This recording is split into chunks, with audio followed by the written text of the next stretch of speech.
지금 다른 데서 근무를 하고 계신 분도 있으실 거고 이미 오랜 기간 다른 직종에서 근무를 하셨다가 이번에 건보를 지원하신 분도 계실 거예요.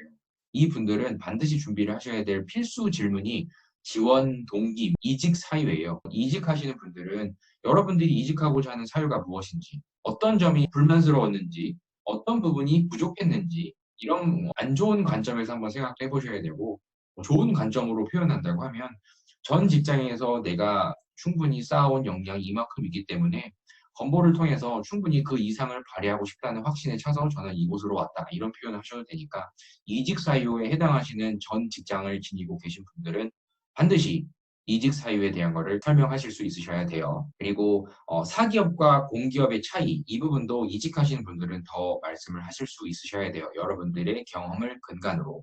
직장을 고르는 여러분들의 기준은 무엇인지 분명히 건보를 가시려고 하는 이유가 분명히 있을 거예요. 반드시 답을 해주셔야 될 거예요. 왜 여러분들은 건강보험공단을 택하셨고 입사를 하신 다음에 어떤 것이 만족스럽다고 생각하기 때문에 오셨는지에 대한 거를 사기업과 공기업의 차이 그리고 공기업 안에서도 다른 기업들과 건강보험공단의 차이점에 대한 거를 반드시 이야기를 하실 수 있으셔야만 뭔가 건보 바라기로서의 좋은 점수를 받으실 수 있으실 거예요. 그래서 이 부분 정리를 해주셔야 될 것이고요. 그래서 직장을 고르는 여러분들만의 원칙 이런 부분에 있어서 좀 뻗어뻗어 가면서 생각을 좀 해주세요. 건보에 대해서 아는 거를 좀 이야기해봐라 이런 질문도 물어볼 수 있거든요. 사업에 대한 거를 묻진 않을 거예요. 사업 분야에 대해서 뭐 알고 있는 이런 개념이 아니고요. 건강보험공단의 하나의 구성원으로 여러분들이 오고자 하는데 최소한의 여러분들이 지니고 있을 만한 건보의 이슈 사항은 어떤 걸 알고 있는지 이런 부분을 좀 생각을 해보셔야 되는 건데요. 지금은 반드시 체크를 하셔야만 하는 필수 이슈가 있죠. 지금 코로나 사태로 인해서 우리나라의 건강보험 제도에 대한 게 세계적으로 이슈가 다시 되고 있어요. 미국 같은 경우에 코로나가 만약에 걸렸다고 금액이 얼마나 나오는지 이 부분을 알고 계신다고 하면 우리나라의 건강보험 제도가 얼마나 정말 좋은지 이 우수성에 대해서 여러분들이 최소한 소신껏 이야기를 해보실 필요가 있습니다. 아는 이슈가 무엇이 있느냐라는 부분을 주제로 하나 잡으시고요.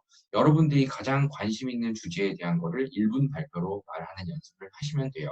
근데 제가 권해드리는 거는 이 코로나 사태로 인해서 건강보험공단의 위상, 그리고 우리나라의 정말 우수성 이런 것들이 세계적으로 많이 알려졌기 때문에 이런 부분을 내가 입사 후에 어떤 부분까지 좀 했으면 좋겠다. 이렇게까지 연결 지으실 수 있으면 가장 좋은 답변이 되실 거예요.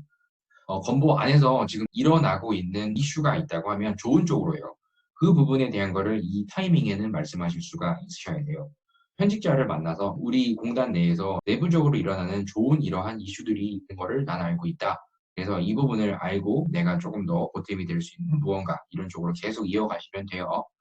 그래서 가능하면 인터넷으로만 알 수 있는 그런 내용이 아닌 현직자의 입으로 알 수 있는 소스가 하나 있으시면 좋고요. 그 소스는 가능하면 경쟁자와는 공유하지 않으시는 게 좋습니다. 이 말씀하셨던 장점들 있잖아요. 그런 부분을 회사의 입장에서 지원자가 이렇게 이야기를 하는데 저 강점들을 잘 활용한다면 우리 기업에 도움이 되겠는데? 라는 생각이 들게끔 지원자의 입장에서 이야기를 하지 마시고 채용을 하는 건보의 입장에서 지원 동기, 경쟁력, 역량 이런 부분을 좀 생각을 해보실 필요가 있어요. 그런 부분에 있어서 꼭 대답하실 수 있는 질문이 지원자를 채용해야만 하는 이유가 무엇이냐라고 얘기를 하는 이 답인데요.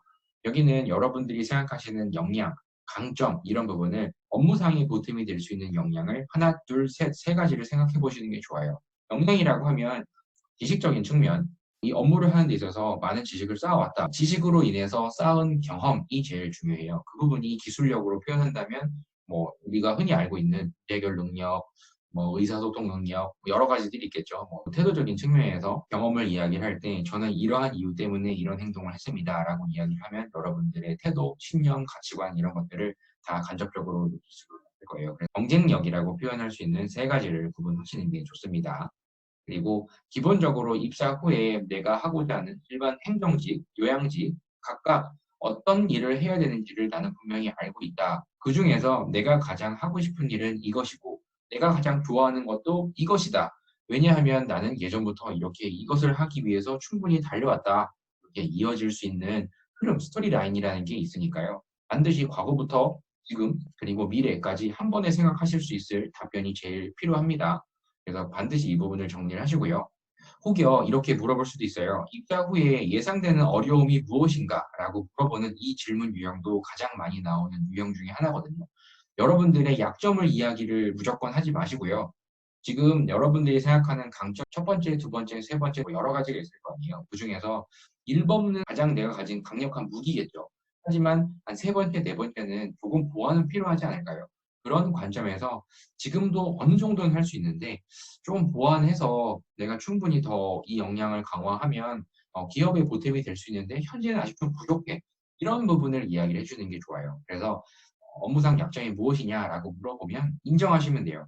저는 업무상에 이런 부분이 있을 거라고 생각하는데 내가 가진 이 부분이 사실 좀 부족하다. 그래서 이 부분을 당장 입사 후에 활용하지 못한다는 점이 다소 좀 걱정이 된다. 지금도 어떻게 강화를 하려고 노력을 하고 있고 아니면 지금은 면접을 준비를 하고 이런 취업 준비 시간이라 다소 이 부분을 못하겠지만 입사가 결정이 되고 여가 시간에는 또 부족한 부분을 입사 후에 내가 구체적인 계획이 있다. 그렇게 말씀하시면 아주 깔끔하게 좋게 평가를 받으실 거예요.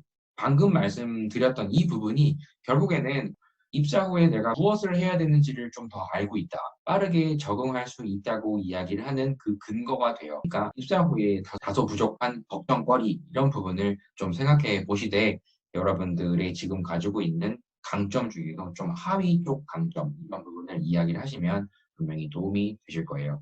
그래서 잘 말씀해 주시고요.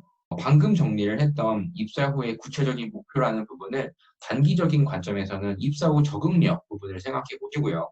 그리고 어느 정도 충분히 업무에 적응하고 숙달하고 이런 과정이 한 3년에서 5년 사이가 될 것이고, 그리고 충분히 이 건보에서 오랜 기간 생활하신다고 하면 한 20년 뒤, 30년 뒤 이 부분을 건보에서 이제는 여러분들이 높은 위치에 올라가실 거 아니에요. 경력이 많이 쌓으시면.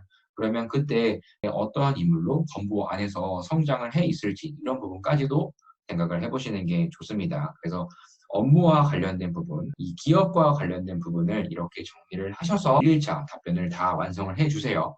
그래서 이 부분을 잘 작성을 해주신다고 하면 충분히 처음에 도입부에서 좋은 인상을 받을 거고요. 면접 초반에 호감을 많이 얻으셔야만 계속 호감도라고 하는 게 계속 유지가 됩니다. 우리가 기계에게 평가를 받는 게 아니다 보니까 첫 마디 그리고 처음 초반의 면접 분위기가 가장 중요해요. 처음에 이렇게 잘 이야기를 해서 풀어 나가신다고 하면 분명히 좋은 결과로 이어질 가능성이 매우 큽니다. 그래서 잘 마무리를 해주세요. 그럼 오늘은 여기까지 촬영을 합니다. 또 다음 부분에 있어서 제가 또 촬영을 해서 올려드릴게요.